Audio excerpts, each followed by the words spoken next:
Hi, I'm Max Walker&Williams, and today we are going to be looking at part 2 of Ripple, what you might not know and why it could go to $0. So I hope you've seen the first part of this two-parter. The first one was Ripple, what you might not know about Ripple, and why XRP could go to $100. This is the flip side of that coin, and we're going to be looking at reasons why XRP might go to zero. Please, if you are a holder of XRP, if you're an investor and a believer in Ripple, that's great. This is just information. The purple and the white statements on the board are fact, the red is speculation, and the orange is my finishing notes. These are the facts. I'm presenting them to you just for educational purposes. Please don't firebomb my house, because I know what you guys are like. You're very, very passionate, and that's great. But this is my honest opinion. So before I start, I just want to say that because last week was the Queen's Jubilee, 70 years on the throne, it was a 3-day working week, Monday to Wednesday. And so because it was a short week, we didn't get a chance to announce the winner of the LiPal mnemonic generator. So on Twitter this week, I'm going to be announcing the winner of this bad boy, and I'm also going to be announcing a winner, a random winner of the LiPal mnemonic metal memory box. Both of these are fantastic products by LiPal, priced at $50 each at lipal.com. And the reason we're giving these away for free, and I'm going to be giving away way more for free, one every week until the launch of NFT LC on Saturday, the 17th of September. So on Saturday, the 17th of September, NFT LC, the non-fungible token London City meetup, the largest and in my opinion best NFT expo meetup, stalls showing products and things you can be doing, the latest tech, a meet and greet. There's going to be talks, people, celebrities, and all that sort of stuff. So it's going to be a fantastic day. 17th of September, Saturday, 17th of September. Go to nftlc.co.uk for more information. I think by the time this video comes out, tickets will probably even be on sale. So you can go and buy the tickets. Of course, if you've got a Walker&Williams NFT partnership program NFT, then you get free entry to NFTLC anyway. So again, thank you very much to LiPal, one of the sponsors of NFTLC. And again, we're going to be giving one of these bad boys away every week until September 17th when we go live in London. Okay, let's jump straight into it. Ripple, what you might not know and why XRP could go to $0. Okay, number one, Santander is one of the most forward-thinking banks in the crypto space. They were investigating, experimenting, and utilizing cryptographic tech as early as 2014. There are many, many banks in the UK, America, and the rest of the world that haven't even considered crypto yet. And Santander have been dabbling in one way or another, not even dabbling actually, jumping full in headfirst into cryptographic tech since as early as 2014, long before many investors who watch my programs, in fact. In 2016, they set up Blockchain Labs, their UK-based venture capital arm, which funded substantially into Ripple. So Santander not only were utilizing tech that was being developed by third-party companies, but they also set up Blockchain Labs, which is a UK-based entity for investing money into projects that they believed have potential or could have potential, and to fund and help grow those projects. One of which they funded in a big way was Ripple itself. So 2016, they funded Ripple. In 2018, just 2 years later, Santander started using a Ripple-enabled app for cross-border payments between the UK, Poland, and Spain. Called OnePayFX for retail customers, that's you and I. OnePayFX does not use the Ripple network or require XRP to transact. What does that mean? It means that Santander are fully aware of Ripple, the capabilities of Ripple, what Ripple's aiming to do, to help facilitate and streamline financial institutes making payments for their customers, making the whole thing cheaper and therefore more profitable to the banks and cheaper for the end customer. So if Santander are an early investor in Ripple, you can't say that they didn't know about it, because clearly they did, because through Blockchain Labs, their venture capital firm, they invested in Ripple. They're going to be using Ripple because they invested in it, so they want to see a return on that investment. And so it would be an obvious choice for Santander when they're building an app that does exactly what Ripple set out to do, that they would use Ripple. Now, I'm guessing they use the words Ripple enabled, which is pretty clever. It's a great way of protecting your investment and not dissing Ripple or saying that you're not using Ripple by saying it's Ripple enabled. But it is a fact that Santander built their first test app to transfer money between UK, Poland and Spain. They called it OnePayFX. It's for retail customers, that's you and I, their customers. The app works apparently, I've never used it, but a couple of taps and you can send money from those 3 countries to those 3 countries. And they chose, quite consciously, to not use Ripple. I don't know why, but it's a fact that you don't need Ripple or XRP to use OnePayFX, which is one of Ripple's earliest investors, and they're not using it for the exact purpose that Ripple was built on. So this, to me, is quite a big warning flag. In October 2014, Ripple was hacked. A lot of people argue with me on this, and this is a fact. I'm really sorry that, that sometimes the truth sucks, but this is the truth. Ripple in 2014 was hacked. Due to a weakness in the code, a hacker was able to trick the platform into thinking he was sending himself 1,000 Bitcoin when he only had 0.0001 of a Bitcoin in the send account. So the guy's got 2 accounts. He sends Bitcoin from one account to the other account on the Ripple network, and he managed to hack the Ripple network and trick it into thinking that the 0.0001 Bitcoin he was sending to his other wallet was actually 1,000 Bitcoin, and that was successful. It landed and he got the 1,000 Bitcoin. In 2015, oh, by the way, I must say, I expand on this a little bit because it's a big deal. Right, okay, first of all, why am I mentioning this? Because I mention this because it's important what you might not know. A lot of people invest in Ripple, great, own XRP, fantastic, and have absolutely no idea that it was hacked. And that's pretty prevalent on Twitter especially, and if you're not on Twitter, again, I strongly recommend you just sign up, get an account, easy peasy, follow at Walker&Williams, link in the description below, and then you can keep up to date with all this stuff. But when some platforms get hacked or a exchange, particularly like Binance or whichever, Kraken or whatever, gets hacked, a lot of the people who are XRP or Ripple believers or XRP holders jump on them and attack them. Oh, you were hacked, blah, blah, blah, blah, blah, blah, not knowing that Ripple itself was the victim of a hack. So that's the first thing to understand. The second thing to understand is that although it was hacked, and it really was, that that same hack isn't possible now, and you learn from your mistakes. So Ripple clearly closed the door, if you like, on the hack. And it's very hard to fix all the faults and all the problems, and a network grows and gets stronger as it goes along. So as a platform gets hacked or fails in some way, it gets tweaked and then it's better and tweaked and better and constantly improving. So this isn't the be all and end all, but it's important. This video isn't just me slating XRP, it's telling you what you might not know, and you might not have known that in 2014 of October, Ripple was successfully hacked. In 2015, Ripple was investigated by the US Department of the Treasury, US Treasury Department, I think I got the wrong way around, for violating the Banking Secrecy Act of 1970. They paid a $700,000 fine, and the judge, I'm paraphrasing, but the judge at the time said Ripple willfully failed to implement an anti-money laundering program and failed to report suspicious activity. Now, when you read the notes on the case, what's really interesting is the use of the word willfully. Because in my mind, willfully is worse than ignorance. Ignorance is not realizing that you're doing something. So you're behaving in a certain manner that isn't appropriate, but you're doing so because you didn't know not to. Now, we can have an argument about whether or not Ripple at the time should have known or should have been implementing this program and should have looked out for the telltale signs of suspicious activity and what a suspicious activity might look like. And I'm sure they've learned the lesson and moved on, and that's fine. But to willfully fail to do something is to know you're failing to do it and to not do it anyway.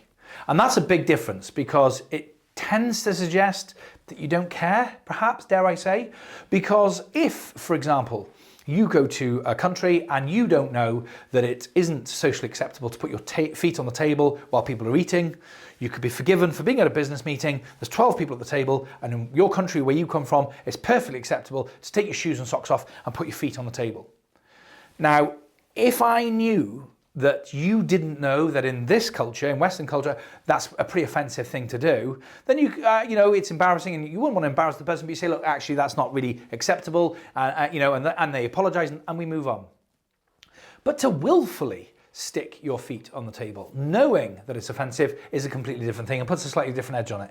So judges choose their words very carefully because they know they're being recorded and they know they're going to be in the sort of categories of history for all time. And that use of the word willfully is just another little red flag there.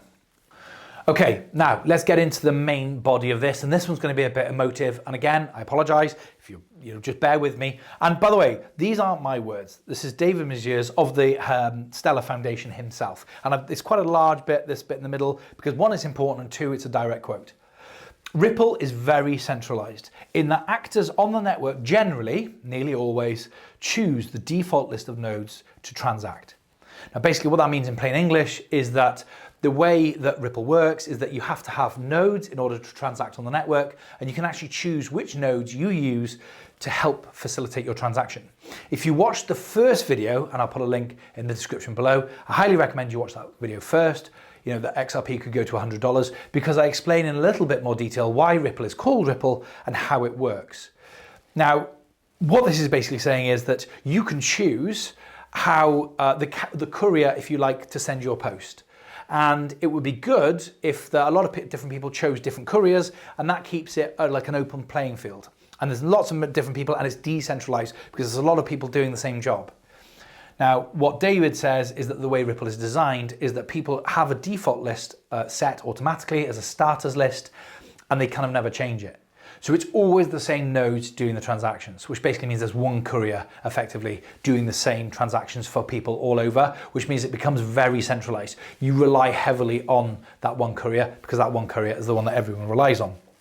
So what David's actually said is generally membership in Byzantine agreement systems is set by a central authority. One approach taken by Ripple is to publish a starter membership list that participants can edit for themselves. Unfortunately, because divergent lists invalidate safety guarantees, users are reluctant to edit the list, and a great deal of power ends up concentrated. So basically what he's saying there is if you decide to choose FedEx, and FedEx always pick up your letters on time and they always deliver them perfectly, why would you choose to change it? Why would you risk that? The safety is in comfort. The safety and comfort is in familiarity, and so people get used to using it. There's default list, and humans generally don't like changing things that don't fix what isn't broken, kind of thing. So because of that, FedEx gets used by everybody, and it becomes quite a centralized network. Because what if FedEx stopped delivering the letters? Okay, project started to. So we're up here now. Although a deflationary project, it isn't enough to make a dent in the 100 billion coins. Now, anyone who knows me, if you follow me on Twitter and you've watched my other videos, you will know that I believe that market cap and value are not the same thing. However, they can still have an effect on each other because a lot of people either mistakenly don't understand that market cap and value are not the same thing. And if you want to know more about market cap and value, click the link in the description below and you'll see a video there that I did that 50 billion coins is no problem for Hedera Hashgraph's H-bar because market cap and value are not the same thing. However, if enough people mistakenly believe that, that market cap and value are the same thing, i.e. this coin cannot go to $10 because 10 times 100 billion is X and X is too big a number, then it can have an effect on the market. There are 100 billion coins. And now what do I mean by deflationary project? Well, basically, not always, but in some ways of transacting on Ripple, when, again, in the other video where I describe about XRP could go to $100, and I talk about you could use my friend's friend is my friend. When you do that and you use the courier, the service that I talk about, XRP is used and it's actually burnt. So it isn't enough to make a dent in the 100 billion transaction and the 100 billion coins, but it is a deflationary. So some XRP are burned, just not enough to make a massive dent in the 100 billion coins. So how long before XRP holders lose faith? Now, this is a really important question. Now, there are a lot of people who believe in XRP more today than they ever have before. But how much longer is that going to hold? And that's a genuine question. Think about it. The project's 10 years old. It's had the current price at the time of filming is circa 33 pence or 41 cents today, and it's got an all-time high of $3.40 for about 3 minutes. It was about, when I looked at the thing, it was even hard to pin on the graph. The highest high of ever is $3.40 for about 3 minutes, and then it drops off a little bit. So we're 10 years in, we've got an all-time high of $3.40. And when I don't just mean speculators, I don't just mean, although they have their place and they are important in projects, particularly when you've got 100 billion coins, people got to own them. So I don't just mean them, I do mean them, but I don't just mean people who buy XRP in the hope that it'll go up. I mean people like myself who are building things and building projects and building platforms. They want to see adoption. They want to see XRP being bought. They want to see the economy and the environment evolving. That often, if that's happening in a big way, in a meaningful way, it means that that's reflected in the price of the project. And that just isn't happening with XRP as proven by the price. Now that is being suppressed by the SEC court case, of course, and we're going to get to that in a second. But even before that, when you look at Ripple's price history, it's not great. So all-time high for about 3 minutes. Okay, that's a drop. So from the when you look at the all-time high of XRP, the all-time high price of $3.40 to the price today at 41 cents, that's a drop of circa 87%. Now, a lot of XRP holders, particularly again on Twitter, who are very vocal, say that XRP is an excellent hedge against inflation. What do they mean? They mean that obviously, I hope if you watch my channel, you know that money is becoming worth less and less every year. If you don't understand inflation, I beg you, if you only watch one of my videos, please watch the inflation video. Not many people have. Loads of people watch about all the other stuff, but inflation can make you incredibly rich or keep you incredibly poor. And a massive part of the rich list and why the rich are getting richer and the poor are getting poorer is inflation. It's so important. Please, you have to understand how the money works. And since we came off the gold standard, since Nixon took us off the gold standard temporarily, the rules of money have changed. And you have to understand that. If you believe you are too old to change or to learn, any young people, please send them the link about the inflation video and watch it. Please, I can't emphasize that enough. So what do they mean? It's a hedge against inflation. What they mean is if you hold this coin, money, rather than fiat money, the money is pouring away like sand out of your fingers because it's becoming worth less and less every year. So what you can buy for $100 this year is less than you could buy for $100 last year. And $100 next year will be even less again and again and again and again. It's why brand new cars used to cost $600 and now they cost $60,000. And why houses used to cost $12,000 and they now cost $120,000. That's inflation, money becoming worth less and less. By holding XRP, like gold, supposedly, it either stays the same, meaning that $100 used to buy a little bit of gold, now $100 buys a little bit less of gold, $100 buys a little bit less gold. So the gold you have is becoming worth more, which means you hedge against inflation. However, XRP has lost 87% since its all-time high, and in the same time period, inflation in real terms is only 12%. So what I mean by real terms, well, politicians play around, and again, this is in the other video about inflation, politicians in the UK and all first world countries play around with the inflation figures because they want people to believe that money is holding its value, otherwise people will be rioting in the street because it's a way of taxing people. So in real terms, not in the fluffy duffy government version of inflation, inflation in real terms is 12%. That's the harsher version, is only 12%, which means if you had $100 of fiat when it was an all-time high of $3.40, today that $100 would be worth circa $88. If you held $100 of XRP when it was $3.40, today it's worth $12.20. So you'd clearly be many, many times better off owning fiat than owning XRP. Now that's a little bit unfair because to be balanced, because we don't know what's going to happen tomorrow. XRP could go to $100, like I said, and then the whole thing flips on its head, and you'd have been so much better off owning that money. But something else that's important to note is that not only has XRP fallen from its all-time high and is deflating, the money it's worth today is buying you less too. So that 12% is compounding against Ripple. So what I mean by that is XRP, to be worth £3.40 2 years ago, or $3.40 2 years ago, it needs to be worth $4 today just to break even. So just to be worth the same, it needs to be worth more. Okay? So to get on that even balance, it has to be worth more because money is worth less. So $3.40 used to buy you a Starbucks large, now $3.40 buys you a Starbucks small. So in order to buy the large Starbucks, your XRP has to be worth $4.40, which is what the Starbucks costs today. Hope that makes sense. So not only are you miles away from where you used to be, 87% down, It needs to be higher than this just to break even. How much longer? Again, with all this said, how much longer, how much more are people willing to lose? Or how much more are people willing to break even? Investors, builders, people, developers, coders, people being paid in XRP, and so on and so forth.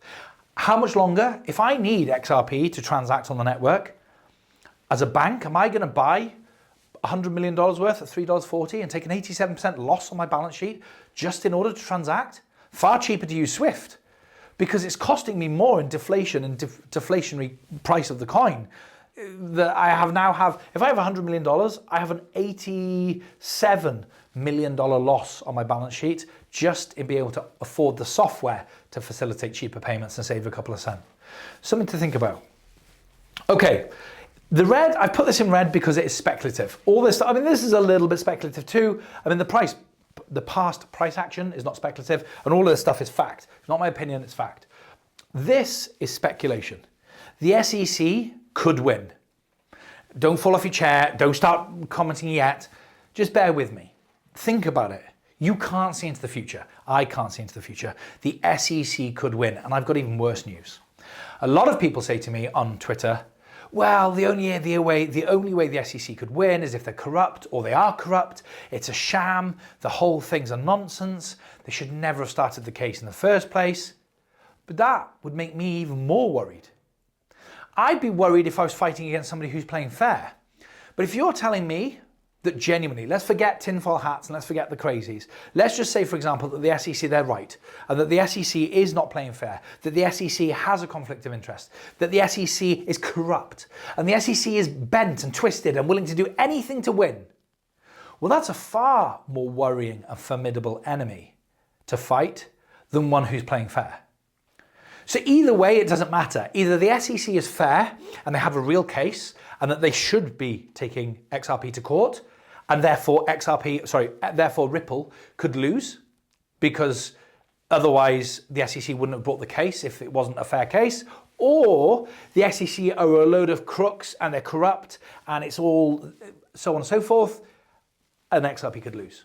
So they could lose because the SEC is fair and true and brought a real case, or they could lose because, more likely to lose, you could argue, because the SEC are a bunch of crooks.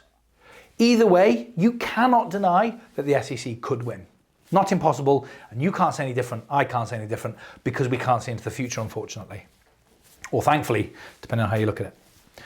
What are the consequences of this? Let's play devil's advocate for a second.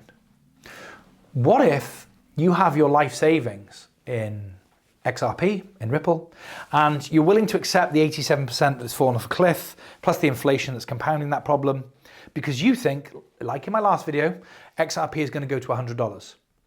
And what if we had a crystal ball and said that that's true? Except there's one problem. It never gets there, because the SEC win, and because they're corrupt, or because they're legitimate and they've got such a good case, they put a fine that's so punitive that XRP never recovers, never thinks, and they have to close up shop. What if they go after some of the people behind Ripple personally, and those guys say, look, we're declaring bankruptcy, sorry, good night, shut the shop. Guess what happens to the price of XRP? It goes to zero. And you can't tell me, and I can't say it's going to happen, you can't say it's not going to happen. So we have to acknowledge this as grown-ups investing our hard-earned money. We have to acknowledge the fact that the SEC could win, and the fine could be so substantial that Ripple never recovers. Okay, to round up in orange, the project started in 2012. What are they waiting for? Ripple is a decade old. That's a lifetime in tech. You know, Apple took market share, and we look back and we say, oh, well, Google took this long and blah, blah, blah. But we take leaps and bounds. So, you know, it took 50 years for half of America to have a radio. It took 5 years for half of America to have a TV. And it took 5 months for half of America to download and play Angry Birds. So things can pound down quicker. I'll say that again. Ripple is 10 years old. It's a decade old. What are they waiting for? If it's the miracle silver bullet cure to save the world, as I'm told by quite a few of the XRP army, what are they waiting for? 10 years and it isn't a given that all the banking system use Ripple? I don't get it. What are they waiting for? It's been around for a decade. Hedera Hashgraph, is a quarter the age of Ripple, 2.5, 3 years old, and completed more transactions. Hedera Hashgraph is a quarter the age, 3 years, 3 years versus 10 years. And it's completed more transactions. And the gap is getting bigger. It's completing more quicker than Ripple. So in a year, it will have completed double, in 3 years, quadruple, and so on and so forth. It's completed more transactions in a quarter of the time. Ethereum, where am I? Ethereum is 2 years younger than Ripple. It's slower, fact, more expensive, fact, and really, this is my opinion, really, NFTs is pretty much the only thing that Ethereum's got going for it, and yet it has a market cap 10 times that of Ripple. So you've got Ripple over here. It is gonna run the financial world one day, but it's 10 years old, what are we waiting for? We have Ethereum, which is junk, compared to Ripple, my opinion. In the context of this conversation, by the way, Ethereum has its uses too. And it's really only good in the context of this conversation, certainly not for banking. No one's trying to facilitate banking payments on Ethereum because it costs more to transact quite often than the transaction you're trying to sell, particularly for micropayments. And yet, and Ethereum's 2 years younger than Ripple. So Ripple's had a 2-year head start. Again, that's a long time in tech. And Ethereum's got a market cap that's 10 times bigger than Ripple. USDC is only 4 years old. Now, USDC, there's a whole nother conversation. I will do a video on USDC. It's a stable coin, I get that, and it's a bit like comparing apples for oranges. But nevertheless, it's still another cryptographic technology in the similar space, you know, banking, stable coin, etc. It's only 4 years old, and it has a market cap 3 times that of Ripple. So, what is Ripple waiting for? Let me put it to you another way. If I invented the cure for a disease that was the perfect, or at least 10, 15, 20, 30, 100 times better than the current system we have, so it's a tablet, you take it, it cures a particular type of cancer, and the alternative is chemotherapy, which is invasive and awful. It's 10 years old and it still hasn't sort of done away with radiotherapy. Radiotherapy is still going strong. You'd have to question what the heck is going on. If this really does cure this problem, why is this old, archaic way of doing things still the dominant, not just a level playing field, the dominant solution, the dominant option, the go-to option? I don't know. You tell me. As always, thank you so much for watching. I hope you found this video informative and I hope it makes you think. That's the main thing. I just want you to think for yourselves. Thanks ever so much for watching. I'll see you soon.